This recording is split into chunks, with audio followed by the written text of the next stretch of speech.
wabarakatuh. Selamat datang di podcast perdana channel Regita Nuraini yang nantinya akan menjadi program yang menampilkan mahasiswa yang beropini mengenai isu terkini. Baiklah, kali ini aku mendatangkan narasumber yang cukup menarik, yaitu mahasiswa Universitas Bengkulu yang sekarang tengah menempuh S1 bimbingan konseling, yaitu Indah Kurnia Khaironisa. Selamat datang Mbak Indah, apa kabar hari ini? Alhamdulillah baik. Gimana, lancar nggak kuliahnya? Untuk kuliah sekarang sudah lancar karena juga sekarang lagi libur. Gini Mbak, dalam podcast kali ini aku mau bahas mengenai pandangan masyarakat terhadap konseling. Seperti yang kita tahu, masyarakat kini kan melihat seseorang jika berkonseling itu dianggap tidak waras atau orang gila. Gimana pendapat Mbak sendiri? Kalau pendapat saya sendiri itu salah ya, karena tidak semua orang yang pergi ke konseling itu disebut orang gila. Terkadang orang pergi ke konseling tersebut dia membutuhkan suatu arahan. Karena kan suatu permasalahan itu tidak terpecahkan jika kita hanya pikir sendiri. Nah, jadi orang tersebut datang ke konseling ya untuk berbagi apakah ada solusi dari permasalahan yang dia alami. Karena itu juga konseling tersebut berguna. Dan juga konseling tersebut juga bukan hanya untuk kita minta arahan, tapi juga kita bisa mencari tahu bagaimana sih solusinya untuk masalah yang sedang kita hadapi. Jadi ya, untuk opini ataupun pandangan publik mengenai orang tersebut gila datang ke konseling itu enggak benar, salah itu. Ya, opini dari masyarakat cukup berkembang seiringnya perkembangan zaman ya, dan budaya-budaya dari dulu juga menyebabkan orang yang datang konseling pasti orang yang nggak waras, udah gila, dan pokoknya mengalami kejiwaan yang cukup berat. Nah, menurut Mbak Indah sendiri, orang-orang yang sering menjalani konseling atau mengalami gangguan psikologis itu di rentang umur berapa kira-kira?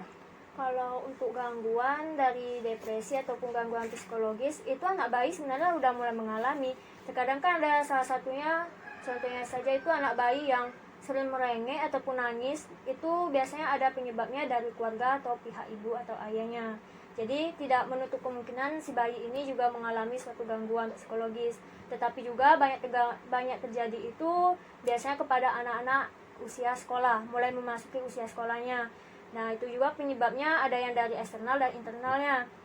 Untuk yang eksternal itu biasanya juga kan dianya terjadi di lingkungan keluarga. Biasanya mungkin ada anak broken home ataupun ada permasalahan yang ya seperti yang kita tahu kan, ataupun juga masalah yang dari pembulian di sekolah ataupun dari internalnya itu dianya ngerasa kayak minder. Jadi kan itu membuat ya merasa psikologinya terganggu, dia merasa depresi, kok saya nggak bisa berbaur dengan orang ini, kok saya berbeda dengan orang ini. Lama kelamaan jika dipikir permasalahan tersebut akan mengganggu psikologisnya kan, akan membuat dia depresi.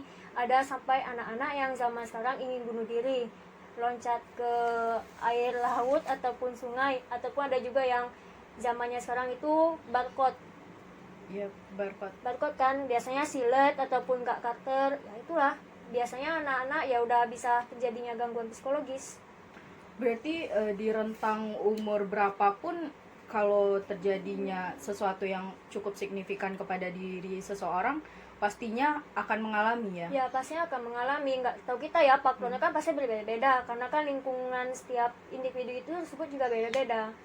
Ya, persepsi masyarakat juga cukup mengganggu ya, untuk apalagi dari anak broken home dan anak yang kurang mampu atau kurang pintar, itu pastinya akan dijudge sama orang-orang, ya enggak?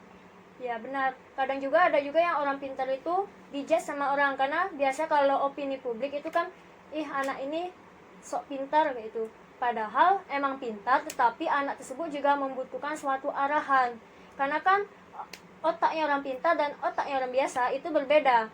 Makanya karena itu si anak pintar ini membutuhkan suatu pelatihan yang khusus ataupun pemberian dan arahan yang khusus. Makanya nggak menutup kemungkinan kalau orang gila ataupun orang pintar maupun orang bodoh tersebut tidak mengalami masalah, banyak masalahnya tersebut. Ya karena kan di setiap kehidupan pribadi kan pastinya ada Ya. masalah ya Mbak. Dan persepsi dari masyarakat pun melihat itu ini orang pintar ngapain sih sampai Datang gila ke begini. psikologis atau gimana. Padahal dia ingin membutuhkan arahan dari benar. konseling tadi ya kan Mbak. Benar. Jadi tujuan dari konseling ini sebenarnya gimana Mbak? Dan bagaimana konselor menangani klien yang cukup beragam? Sedangkan diri konselor sendiri itu memiliki banyak permasalahan. Gimana menurut Mbak? Kalau untuk tujuan konseling sendiri itu bisa kita artikan sebenarnya mengentaskan suatu permasalahan. Namanya konseling kan. Jadi kita membantu si individu ini bagaimana sih cara dia untuk mencari jalan keluarnya, bagaimana sih cara kita untuk memberikan arahan untuk agar masalah tersebut terselesaikan. Tapi kalau untuk mengurus urusan pribadi, konselor tersebut pastinya mempunyai masalah pribadi sendiri kan. Nah, tetapi balik lagi ke kode etik. Karena kan konselor tersebut sama saja dengan profesi. Nah, dalam profesi tersebut itu terdapat suatu kode etik, di mana kode etik tersebut harus kita patuhi sebagai seseorang yang kita menjalani suatu profesi tersebut. Nah, salah satu kode etik yang harus kita patuhkan yaitu mendahulukan kepentingan masyarakat dibandingkan kepentingan pribadi kita sendiri. Yang artinya si konselor tersebut harus mendahulukan kepentingan si konseli daripada kepentingan dirinya sendiri. Maka dari itu wajib bagi seorang konselor ataupun profesi lainnya untuk mematuhi kode etik tersebut. Jadi nggak sembarangan urusan pribadi si profesi ataupun urusan pribadi konselor tersebut kita campurkan ke urusan pribadi individu ataupun konseling tersebut. Makanya dan selain itu juga si konselor tersebut juga harus bisa membedakan rasa empatinya. Nggak bisa harus mengikuti empatinya si konseli. Misalnya si konseli ini nangis saat melakukan konseling. Nah, kita sebagai seorang konselor itu tidak boleh menangis. Kita harus membantu mengarahkannya. Kita emang merasakan bahwa emang masalahnya berat, tetapi tidak mewajibkan kita untuk mengikut menangis. Ya, tugas konselor emang harus memecahkan permasalahan itu ya Mbak. Dan itulah tadi podcast kami mengenai pandangan dari masyarakat mengenai konseling. Dan perlu kita ketahui, konseling itu tidak hanya untuk orang-orang yang gila, tetapi yang mengikuti konseling ini adalah orang-orang yang membutuhkan arahan dan tujuannya kembali. Jadi pentingnya konseling di sini harus dicamkan oleh masyarakat lainnya, karena dilihat masyarakat sendiri banyak berpersepsi yang buruk terhadap konseling karena dikiranya hanya orang gila. Dan itu cukup kita harus membantu dengan orang-orang yang konseling atau gangguan psikologis, karena lingkungan pun akan mengganggu mereka sendiri.